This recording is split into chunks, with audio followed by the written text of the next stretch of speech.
Cristo, le sirvo de corazón, le sirvo porque bien me ha hecho, porque mucho me ama y por mí murió. Le sirvo porque bien me ha hecho, porque mucho me ama y por mí murió. La vida en Cristo es hermosa, sirviendo sin ninguna presión. A mí nadie me obliga a servirle, le sirvo con gozo, con fe y con valor. A mí nadie me obliga a servirle, le sirvo con gozo, con fe y con valor.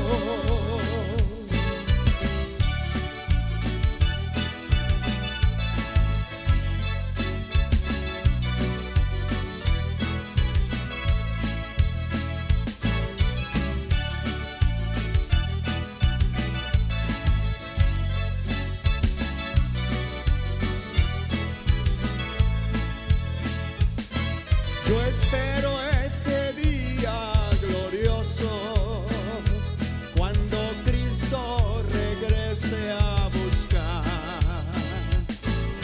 aquellos que están esperando que los cielos se abran para ellos entrar.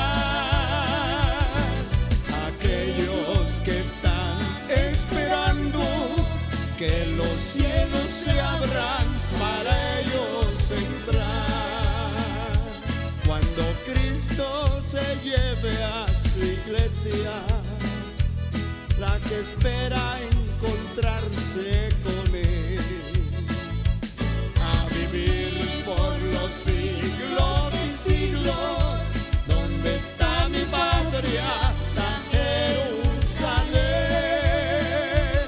A vivir por los siglos de siglos.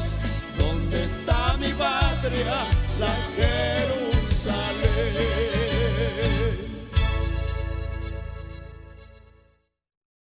Como eran estos hombres hermanos de David.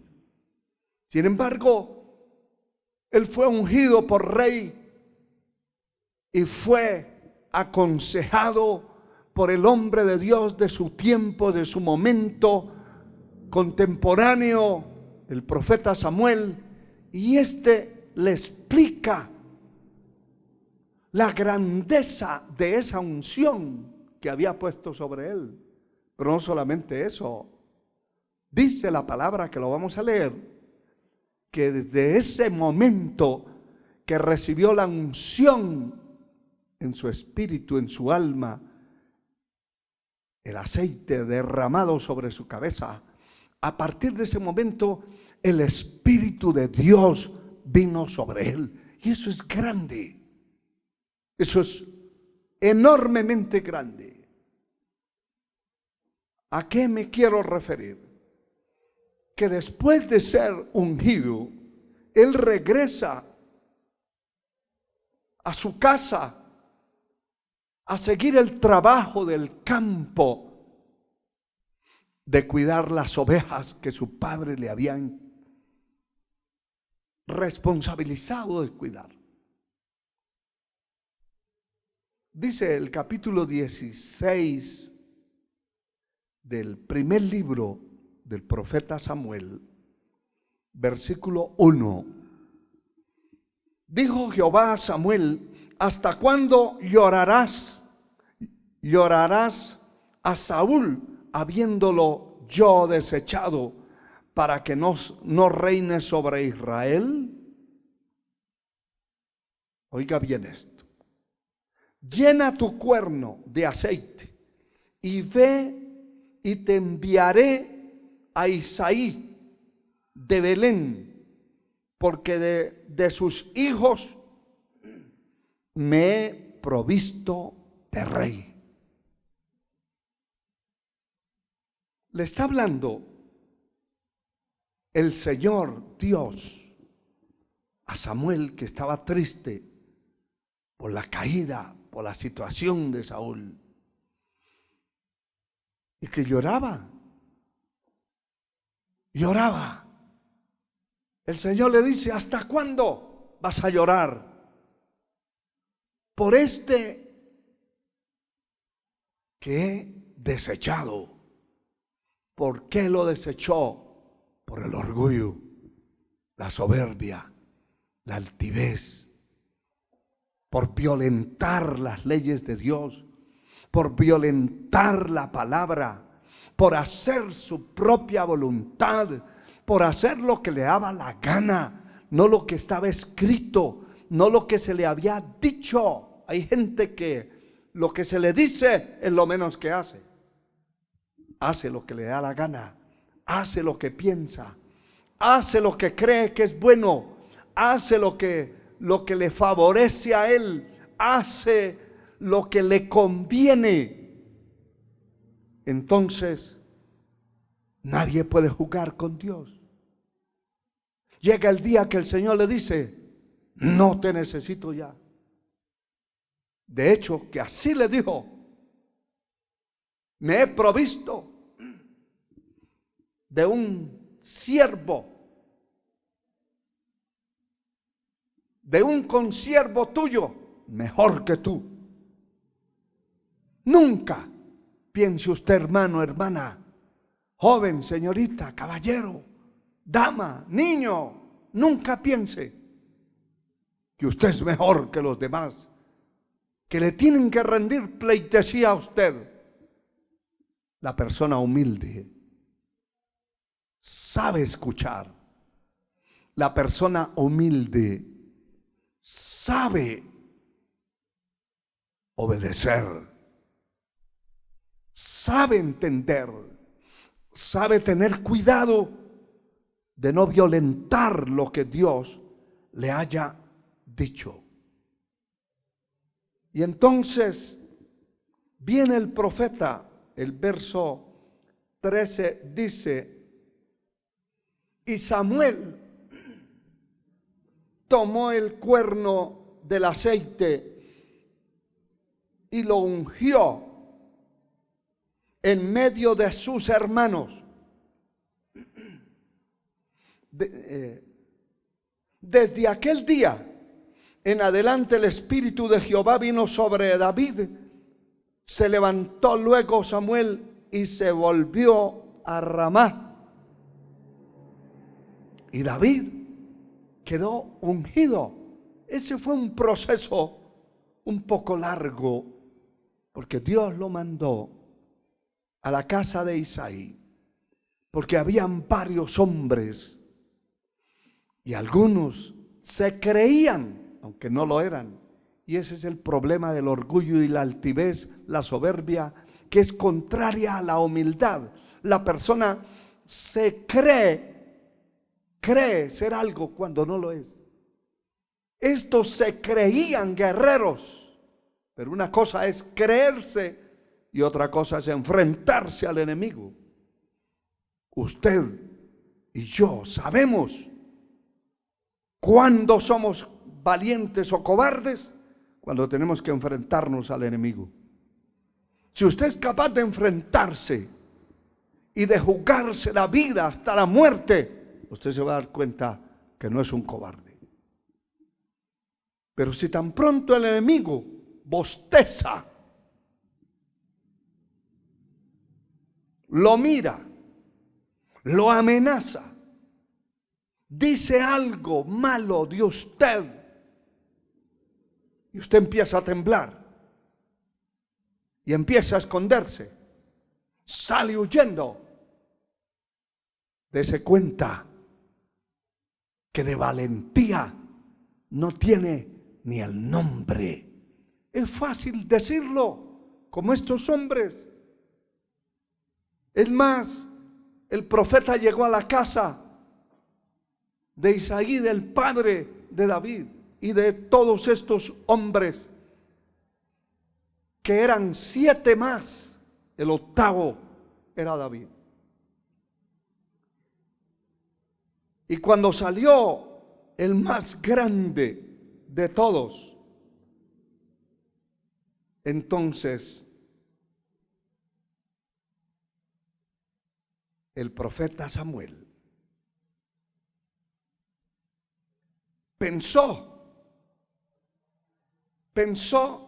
que Eliab, el verso 6 lo registra, dice que aconteció que cuando ellos vinieron, él vio a Eliab y dijo, está hablando de Samuel, de cierto delante de Jehová está su ungido, porque le vio la apariencia, la grandeza, el cuerpo, los musculotes.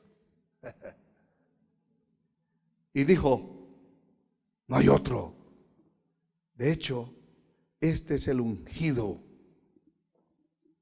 Y Jehová respondió a Samuel, no mires a su parecer, ni a lo grande de la estatura, porque yo lo desecho, porque Jehová no mira lo que mira el hombre, pues el hombre mira lo que está delante de sus ojos, pero Jehová mira el corazón. Claro que Dios miró el corazón, pero miró la apariencia también de aquel hombre. ¿Se equivocó el profeta? Sí. Y se volvió a equivocar y se volvió a equivocar. Pasaron todos. Y al final el profeta dice al padre de estos hombres, no hay otro. Porque yo no me voy a sentar a la mesa a comer, a celebrar el triunfo de haber ungido al rey sin que haya aparecido. Y le dijeron que sí. De hecho,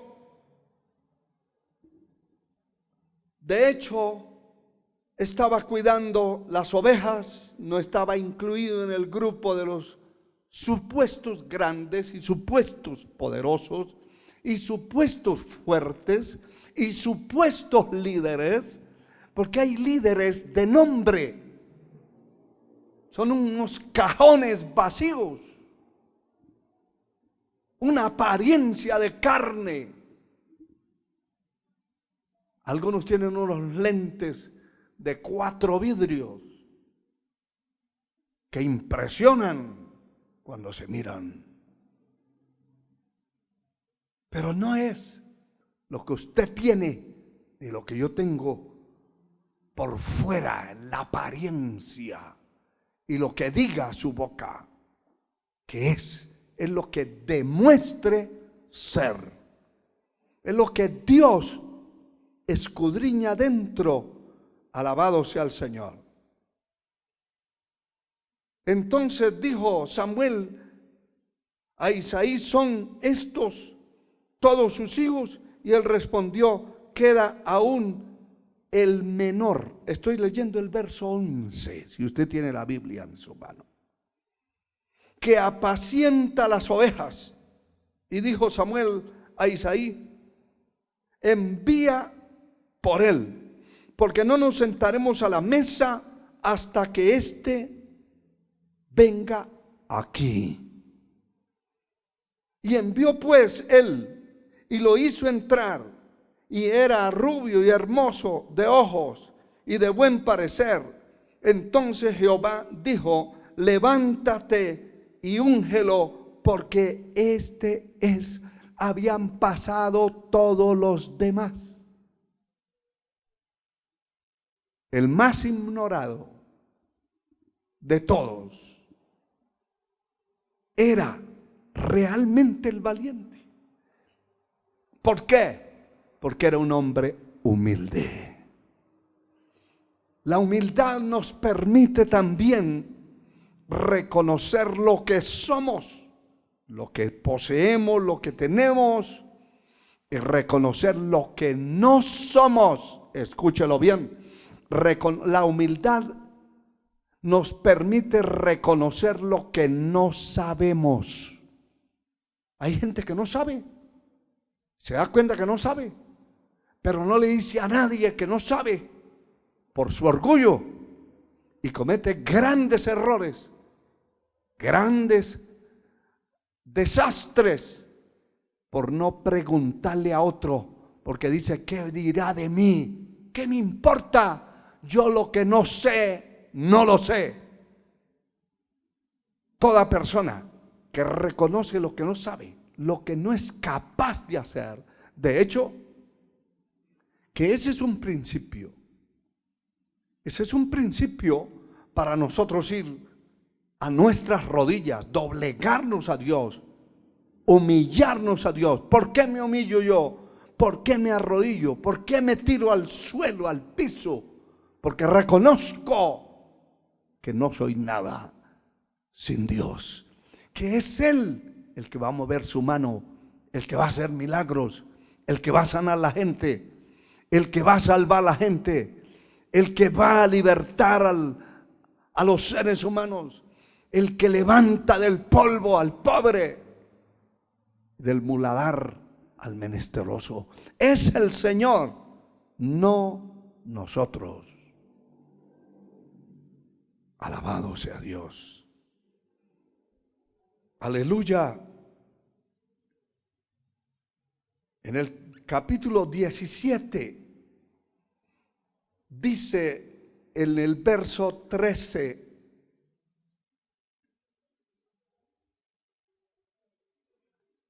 mire esto.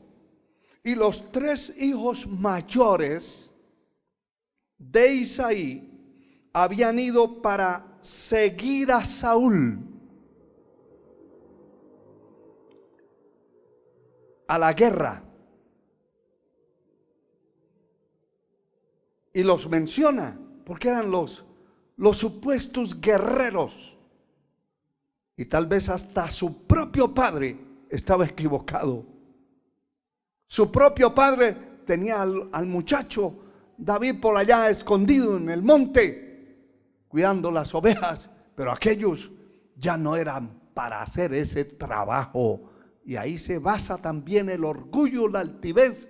Cuando una persona es humilde, no le importa lo que tenga que hacer. Si tiene que barrer el piso, barre. Hay gente que solo por darle el nombre de pastor.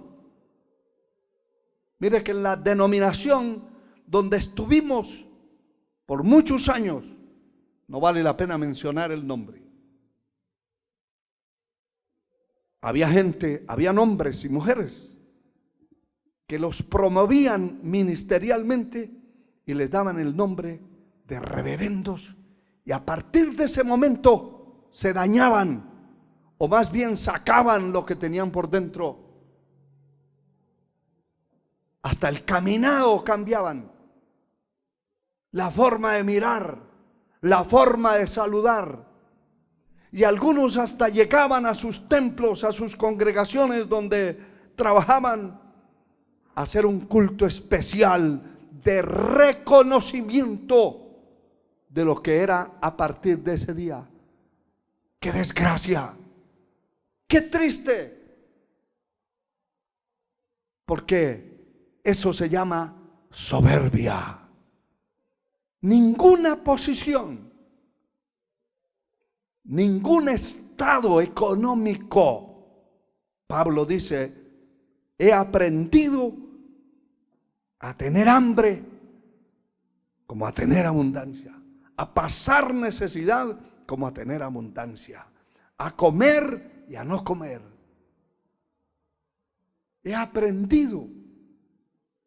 La vida nos tiene que enseñar, y cuando usamos estos principios y aprendemos de la fuente de la humildad, que es el Señor, no nos daña. Ningún tipo de posiciones nos puede elevar a ninguna parte. Somos los mismos. Alabado sea Dios. Me atrevo a decir que su propio padre menospreciaba a su hijo en cuanto al valor, a la valentía, a ser un guerrero. Y me llama la atención que aparecen los nombres de estos tres primeros. Y dice el verso 13, y los tres hijos mayores de Isaí habían ido para seguir a Saúl en la guerra. Y los nombres de sus tres hijos que habían ido a la guerra eran Eliab, que fue el primero que se equivocó Samuel. El primogénito, ese era el primero. El segundo era Abinadab y el tercero Sama. Tremendo. Alabado sea el Señor. Y David, de él dice el verso 14, era el menor. El menor. Siguieron pues los tres mayores a Saúl. Pero David había ido y vuelto delante de Saúl para apacentar las ovejas de su padre en Belén. Él estuvo allá después de ser ungido. Lo mandaba a llamar Saúl para que fuera, porque un demonio lo estaba atormentando.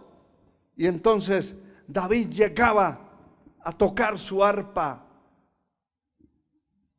y el espíritu malo salía huyendo.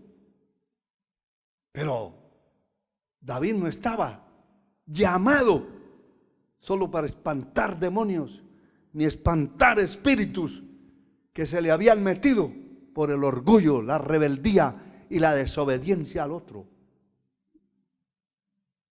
Estoy hablando lo que dice la palabra. Él dejó su trabajo que le habían buscado y se fue de nuevo. Se fue de nuevo a cuidar las ovejas de su padre, que eran su responsabilidad. Pero ya estaba ungido, y en eso se basa la humildad de este hombre. No se creyó como algunos, como decía, solo por ponerles un nombre, un título ahí, que les queda a muchos enormemente grande. Alabado sea Dios. De todos modos, él se mantuvo en el estado que tenía antes de ser reconocido y ungido como el líder de Israel. Él lo iba a hacer, no lo era en el momento, pero él sabía. Alabado sea Dios. Como cuando hay una contienda electoral, de política, y alguien ya lo declaran ganador, pero todavía no recibe la presidencia.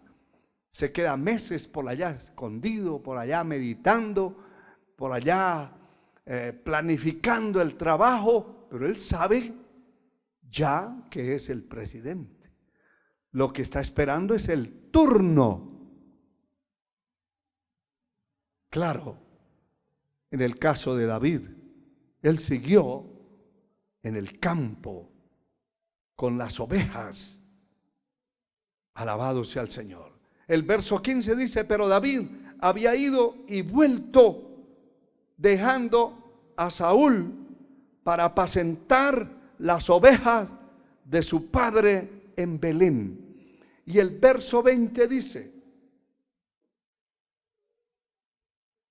se levantó pues David de mañana y dejando las ovejas al cuidado de un guarda, se fue con su carga como Isaí le había mandado. él se fue de nuevo a ver a Saúl, a ver a sus hermanos que se habían ido a la guerra. Él no estaba contado para eso.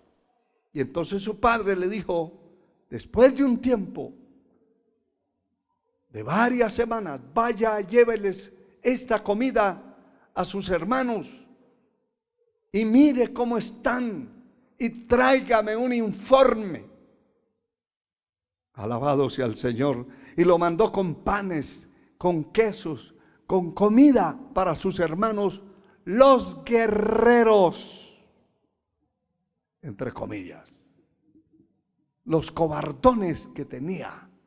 Sin embargo, aquí dice, fue con una carga como Isaí le había mandado y llegó al campamento cuando el ejército salía en orden de batalla y daba el grito de combate. Alabado sea el Señor. Ya sabemos que todos cuando oían ese filisteo, ese gigante, temblaban. Y entonces el muchacho se quedó con la carga que llevaba de comida para sus hermanos. La dejó ahí con el asistente y se fue a mirar qué era lo que pasaba. Y allí es donde se concreta que al final de todo, este hombre, Dios lo usa para dar muerte a Goliat, a ese gigante que había maldecido, humillado a Israel por 40 días, 40 noches. De noche temblaban, de día salían a temblar otra vez delante de ese instrumento del diablo. Me llama la atención que ninguna de esas cosas movió a David. Nunca cambió su postura de humildad y de mansedumbre. Y me llama la atención que el segundo libro de este mismo profeta, segundo libro del profeta Samuel, el capítulo 7, versículo 8 y 9, habla de lo que Dios había hecho y le había hablado a David. Y dice, a través del profeta Natán, ahora pues dirás así a mi siervo David. Así ha dicho Jehová de los ejércitos, yo te tomé del redil de detrás de las ovejas, para que fuese príncipe sobre mi pueblo, sobre Israel. Y he estado contigo en todo cuanto has andado. Qué precioso. Y delante de ti he destruido a todos tus enemigos. De eso no hay duda. Dios se encarga de nuestros enemigos. Y te he dado nombre grande, como el nombre de los grandes que hay en la tierra. Aleluya. Qué tremendo. Solamente esas palabras de un Dios veraz son suficientes para entender la postura, la posición en la cual Dios había puesto a David, y que nunca el orgullo se metió en su corazón.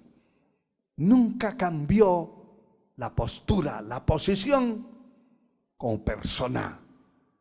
Qué precioso es encontrar después de 15, 20 años una persona que conocimos, que era sencillo, humilde, y verlo prosperado y bendecido en la misma posición.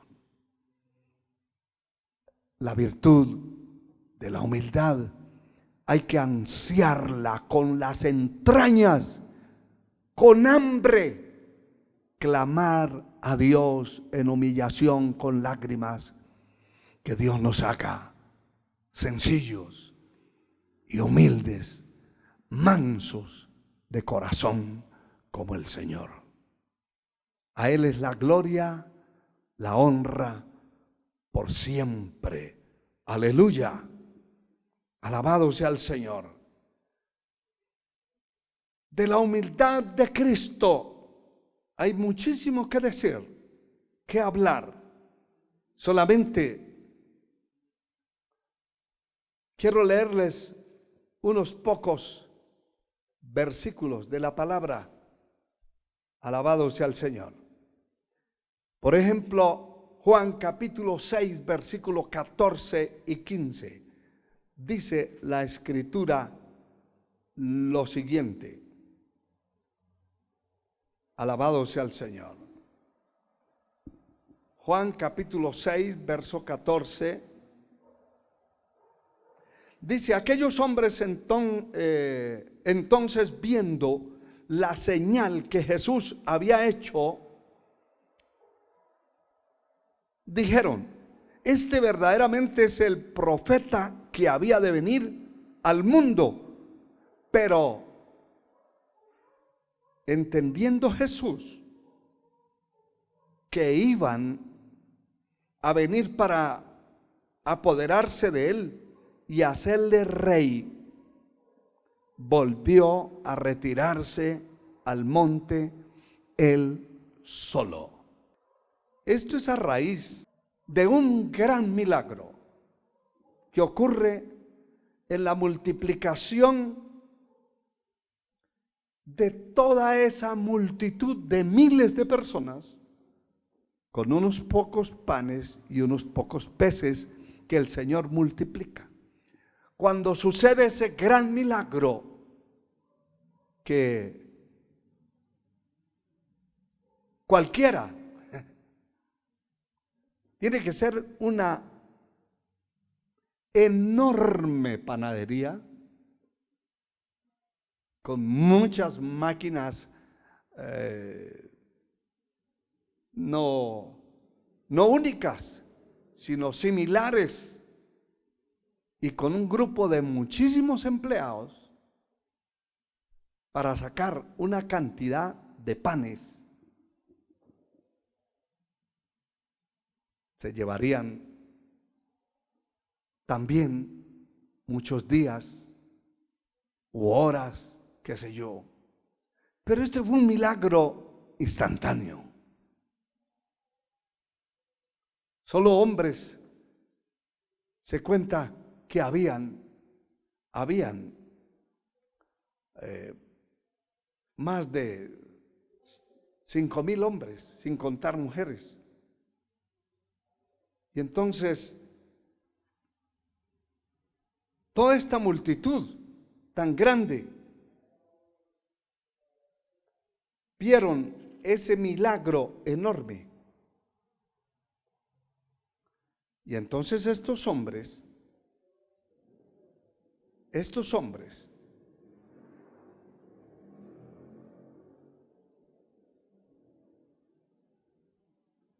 quisieron echar mano del Señor por la grandeza del milagro y decían, definitivamente no hay otro como este. Este nos va a dar de comer, va a producir, mejor dicho, aquellos hombres en su mente carnal, material, caída, que solo miraban la comida y miraban las cosas terrenales, pensaron que Jesús, como ellos dicen, el profeta de Nazaret, Jesús era la persona más apropiada para echarle mano, y como eran una multitud grande, lo iban a promover como rey en Israel. El Señor, viendo eso, salió huyendo y se fue solo, se escondió. Alabado sea el Señor. Se retiró al monte él solo, porque no había ningún tipo de orgullo, ni de altivez, ni de soberbia en su corazón. Él fue realmente manso y humilde de corazón. Dice en Marcos capítulo 10, verso 45, está hablando de la humildad para servir. Dice la palabra, porque el Hijo del Hombre no vino para ser servido, sino para servir y para dar su vida en rescate por muchos. El Señor no vino a establecer un reino aquí en la tierra para que le sirvieran. Él vino a servir. Y sabe, hermano y hermana, que ese es un principio poderoso de la humildad. La persona que sirve es humilde. El que no sirve es porque no ha tenido un proceso en su vida, y tal vez le sirve a 2 o 3 por ahí que le caen bien, pero a los demás no le sirve. Definitivamente, el Señor dijo: el que quiera servirme, sígame. Y donde esté, donde yo estoy o esté, estará también mi servidor. Si alguno me sirviere, está hablando solo del servicio, mi Padre le honrará. La persona que tiene ese espíritu de servicio es porque ha logrado una estatura de humildad. El que no le importa al otro, o el que tiene un pan y tal vez le da un bocado a quien le cae bien, pero a los demás no, ese no tiene ningún grado de humildad, de mansedumbre. Poder en la sangre de Cristo. Y el Señor vino a servir y no a ser servido. En Mateo capítulo 8, versículo 20, el Señor nos habla de algo importante y dice: Jesús les dijo: las zorras tienen guaridas y las aves del cielo nidos, mas el Hijo del Hombre no tiene dónde recostar la cabeza. ¿Qué indica eso? Siendo el dueño de todas las cosas, porque Él seguía siendo Dios, teniendo a su disposición todo lo que quisiera. Su poder creativo, creador, su poder creador. En una ocasión no tenían cómo pagar los impuestos.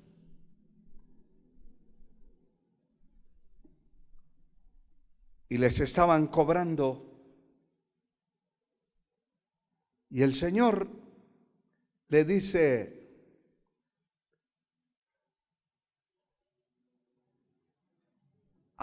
a Pedro, mira, acérquese ahí, porque estaban en la orilla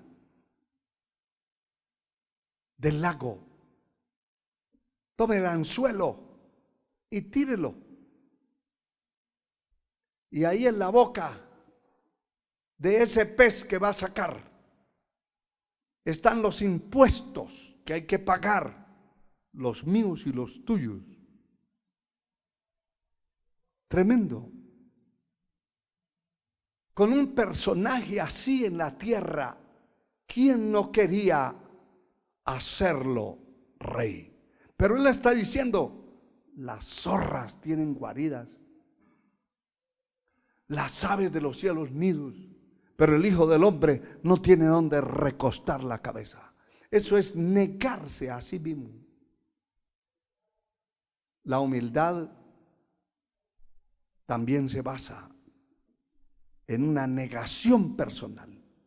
Si usted todo lo reclama, todo, no permite que nadie ni lo mire mal, ni le haga una mala mirada, ni le haga ningún desaire, ni ningún menosprecio, aunque sea con la cara, con los labios, con los ojos, con lo que sea.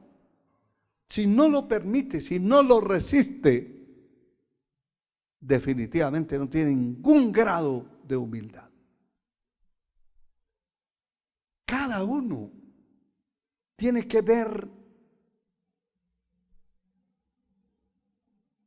por negarse a sí mismo, negarse a los derechos que pueda poseer, que pueda tener. La segunda epístola a los Corintios, el capítulo 8, versículo 9, dice, porque ya conocéis la gracia de nuestro Señor Jesucristo, que por amor a vosotros se hizo pobre. Esto es lo más grande que puede haber en cuanto a levantar Dios de la basura a alguien. Porque Él, por amor a nosotros, no fue por presión, no fue por obligación, no fue que lo obligaron a ser pobre económicamente, no fue que lo obligaron, que lo presionaron. Dice, por amor a vosotros se hizo pobre siendo rico, para que vosotros con su pobreza fueseis enriquecidos. Quiere decir que todo lo que yo soy, la salud que tengo, la compró Él, la pagó Él. La paz que tengo, la pagó Él. El castigo de mi paz, dice el profeta, fue sobre Él. Por sus llagas fuimos curados. Entonces,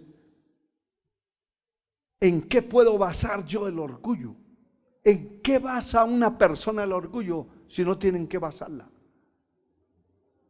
Cristo pagó. Por amor a mi alma se hizo pobre, para que con su pobreza yo fuese enriquecido, yo fuese bendecido, yo tuviese una salud, una salvación, tuviera lo que el Señor nunca quiso tener. Eso es como que alguien tenga un pan y vea que hay 3 o 4 con hambre y empiece a partir los pedazos y se los dé, y él no se eche un solo bocado en su boca. El Señor se negó y se hizo pobre, y con esa pobreza el Señor se convirtió en una riqueza para nosotros. Ya voy terminando, pero me llama poderosamente la atención lo que el profeta Zacarías, y también lo refiere Mateo en el capítulo 21, pero el profeta Zacarías capítulo 9, versículo 9, habla del Señor proféticamente. Esto era una profecía todavía, porque no había nacido el Señor, no había nacido Jesús de Nazaret. Pero aquí dice el verso 9 del capítulo 9: alégrate mucho, hija de Sión, da voces de júbilo, hija de Jerusalén, he aquí tu rey vendrá a ti, justo, Salvador, humilde. Ve esos términos. Y cabalgando sobre un asno, sobre un pollino, hijo de asna. Cualquiera diría, o cualquier contradictor de la palabra de las Escrituras dirá, bueno, los asnos eran definitivamente el transporte más común que existía en ese tiempo. Sí, en parte sí, pero Jesús de Nazaret, mi amado Señor, no tuvo un asno. Ese era prestado. Lo mandó a desatar, que lo tenían atado, un pollino, es decir, un pichón de asno, que todavía no era reconocido para llevar carga. Lo mandó a buscar, lo mandó a traer, y lo llevaron, y él cabalgó en él y entró a Jerusalén. El capítulo 21 de Mateo, verso 8, hace referencia a la entrada del Señor a Jerusalén. Y él hubiera podido, hermano, él hubiera podido. Tenía una multitud de gente. Él hubiera podido entrar en una carroza donde entraban los grandes. Pero la persona humilde siempre está buscando la posición que debe tener. Deje que los grandes de la tierra hagan lo que quieran y lo que puedan. Usted mantenga una vida de humildad, controlada por la presencia de Dios. El capítulo 21 de Mateo, versículo 8, dice la Escritura: y la multitud era muy numerosa. No eran 2 ni 3. Era una multitud muy numerosa. Tendían sus mantos en el camino, y otros cortaban ramas de los árboles y las tendían en el camino. Y la gente que iba delante y la que iba detrás aclamaban diciendo: Hosana en el Hijo de David, bendito el que viene en el nombre del Señor, hosana en las alturas. Y cuando entró él en Jerusalén, oiga esto, toda la ciudad se conmovió, porque era una multitud muy grande que lo proclamaba como grande, pero todos extrañados, todos miraban: ¿dónde viene la carroza del grande?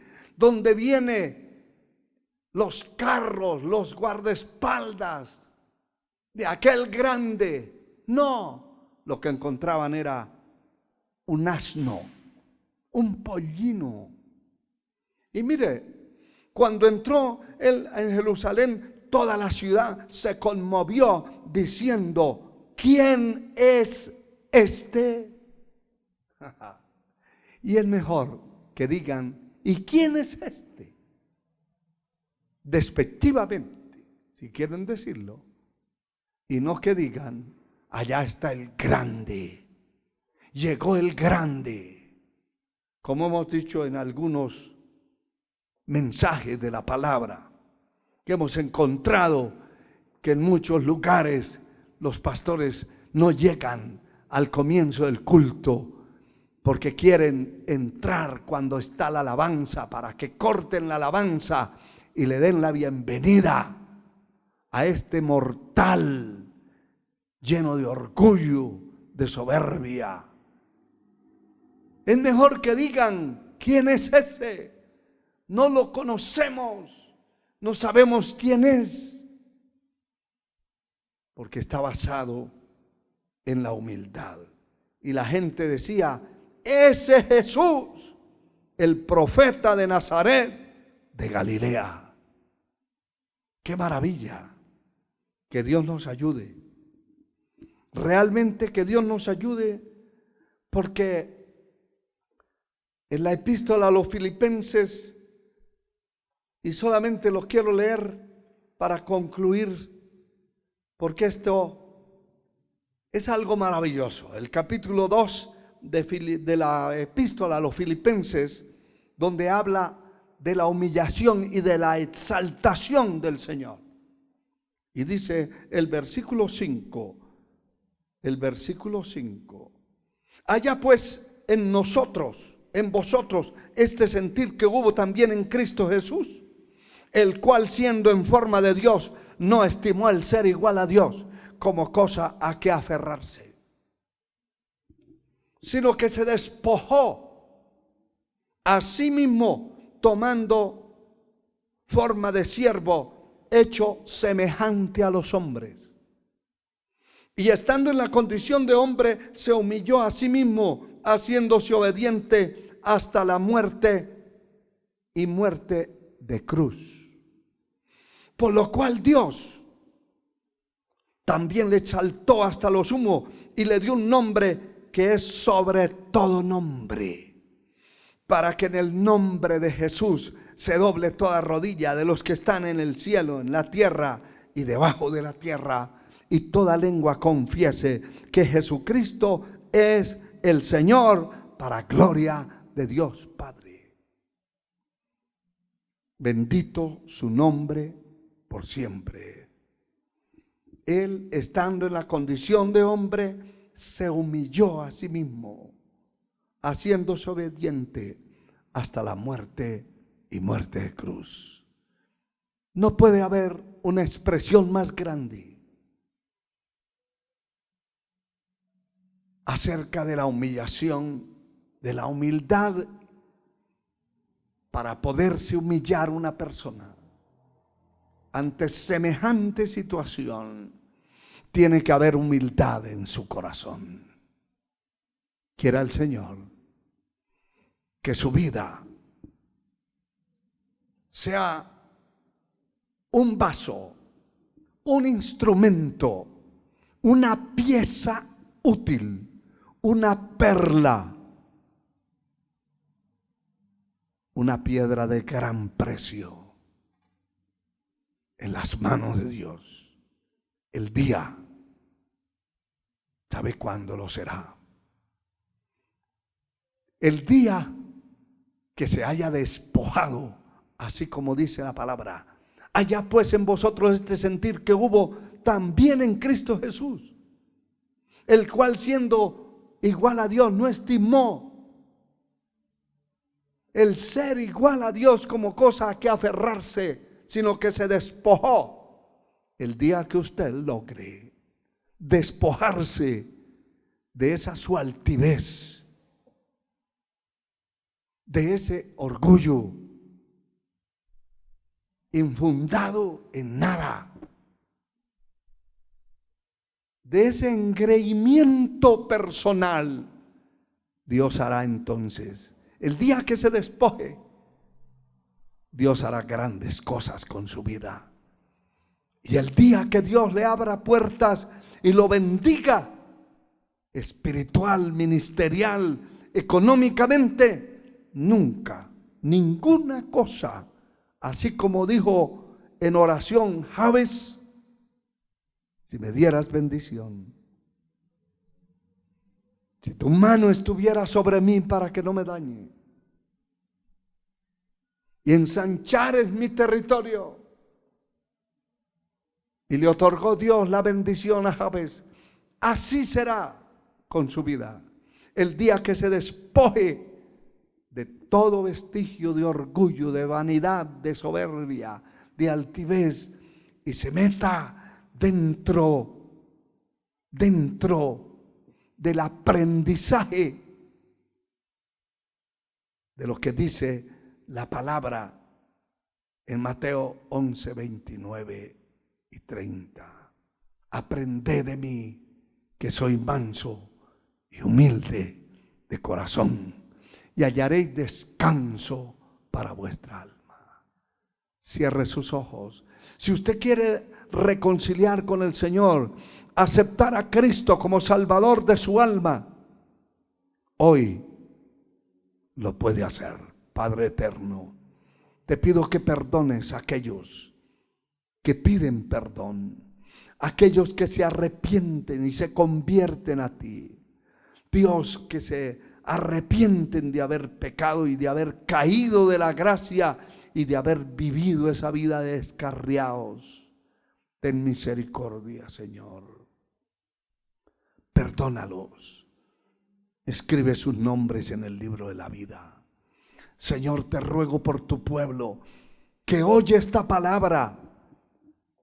Oh Dios, fortalece su corazón, su espíritu, su alma, su cuerpo, en el nombre de Jesús. Y haz que este pueblo tuyo, haz que este remanente escogido sea un pueblo humilde, manso, con virtudes poderosas de parte de tu gracia y de tu misericordia. En el nombre de Jesús. Amén. Que Dios le bendiga ahora y siempre.